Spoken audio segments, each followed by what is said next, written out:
Ketika kita mesti diam, maka diam itu adalah emas. Tetapi ketika kita mesti berbicara, maka berbicara itu adalah berlian.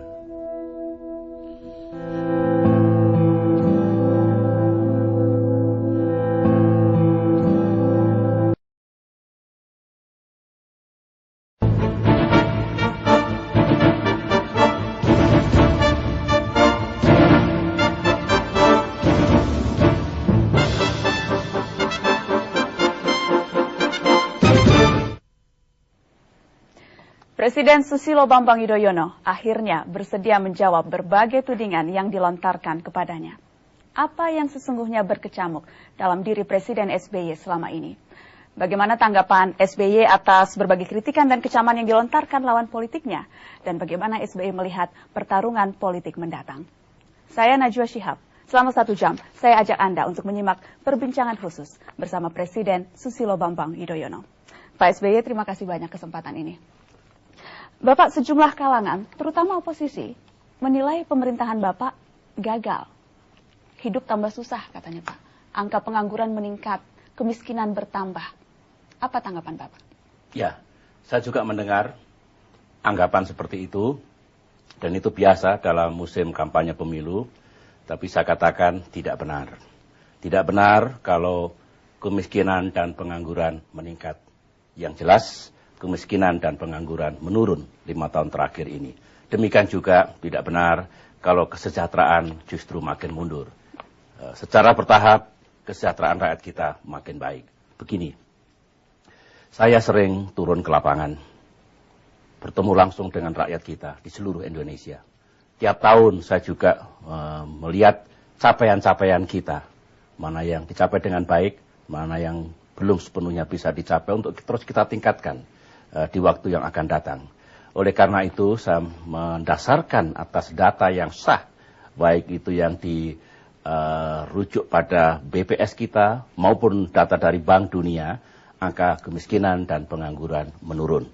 Oleh karena itu, ya mari kita gunakan data yang sah dan betul-betul kita melihat kondisi objektif di lapangan yang saya rasakan sendiri ada kemajuan-kemajuan yang dapat kita capai dalam 5 tahun terakhir ini.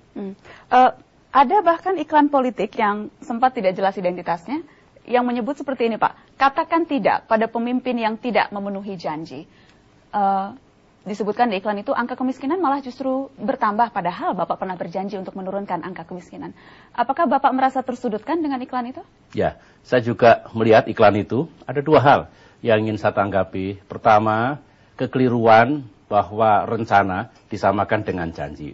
Yang kedua, ini menyangkut etika politik ya. Sebenarnya dalam kampanye itu boleh saja ada kampanye negatif campaign, tetapi janganlah ada yang disebut black campaign, yang tidak jelas sumbernya.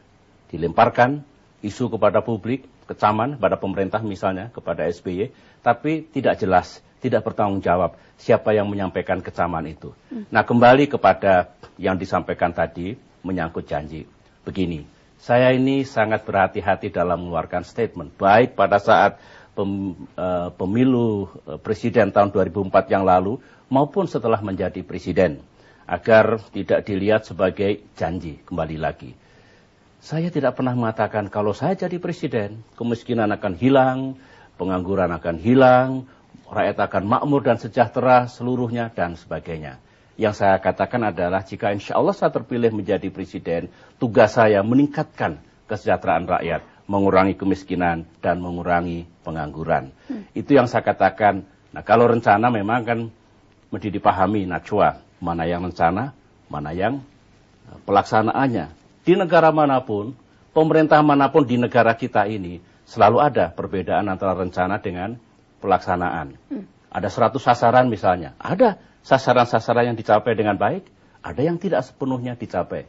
Demikian juga, saya juga punya catatan dan data, ketika Presiden Megawati memimpin dulu ada Propenas, rencana 5 tahunan, juga banyak yang tidak dicapai. Oleh karena itu mari kita jernih, melihat antara perbedaan antara rencana dan janji, katakanlah begitu. Karena pada waktu pemerintahan Ibu Mega pun ada yang tidak tercapai. Dan itu Bapak tidak melihat itu Ibu Mega gagal memenuhi janji? Begini, sudut pandang saya adalah, sekali lagi, pemerintahan manapun, karena ada dinamika, ada persoalan sepanjang masa pemerintahan itu, tentu ada sasaran-sasaran yang dapat dicapai dan tentu ada yang tidak. Tetapi melihat keberhasilan pemerintahan harus utuh, jangan hanya dari satu dua sisi saja.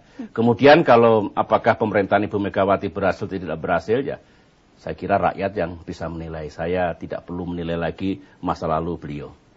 Pak, berbagai program pemberdayaan masyarakat yang dilakukan pemerintah, ada berbagai skema begitu. Sejumlah kalangan menilai program itu syarat muatan politis, Pak.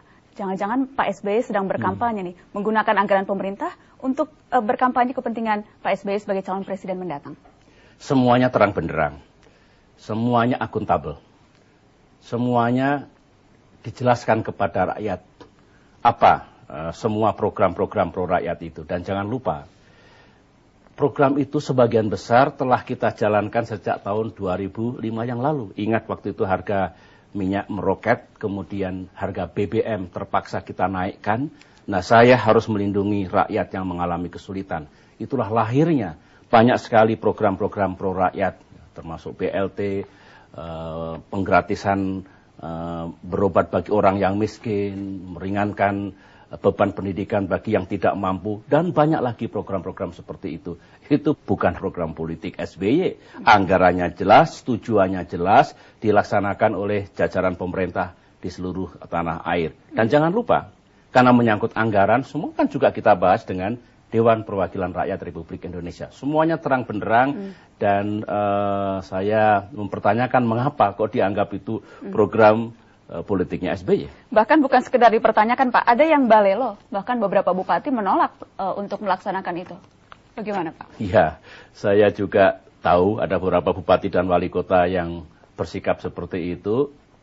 Saya kira sederhana saja, karena bupati dan wali kota itu dipilih rakyat secara langsung pula dalam pilkada ini, pertanggungjawaban kepada rakyat.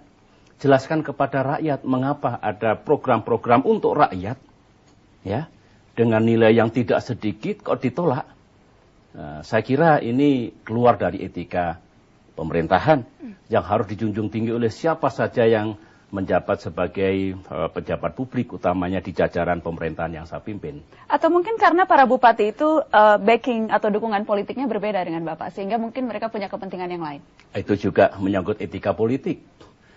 Begitu seseorang diambil sumpahnya menjadi bupati, wali kota, gubernur, menteri, termasuk presiden dan wakil presiden, maka sejak itu dia harus menjalankan dengan sepenuh hati tugas-tugas di jajaran pemerintahan.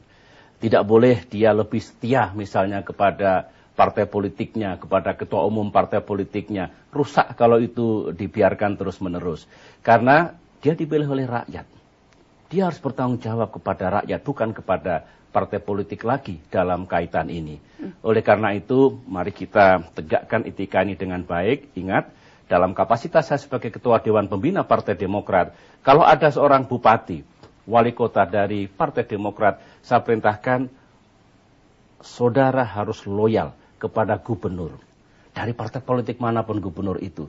Demikian yang harus kita tegakkan etika pemerintahan walaupun di negeri gubernurnya ini. dari PDI Perjuangan gitu ya, Pak? Termasuk gubernurnya dari katakanlah PDI Perjuangan.